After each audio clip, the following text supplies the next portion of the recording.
In this video, we are going to discuss filtering search results. Filters allow us to streamline our search and increase the relevance of our search. To get started, click on the All Filters button located directly below the search box. It may be tempting to select the full text checkbox. However, some of the best articles for your literature search may be from journals we don't subscribe to. I recommend leaving this unchecked since the library can get full-text articles to you for free via interlibrary loan.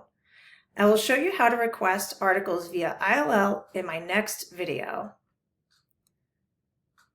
Next, select the peer-reviewed checkbox.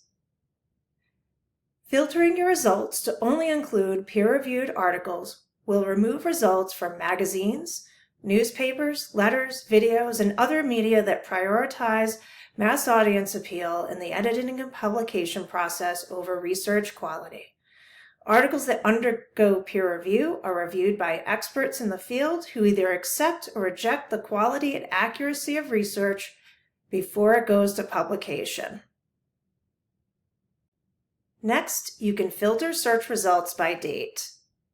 A general rule of thumb is 5 or maybe 10 years for health science topics.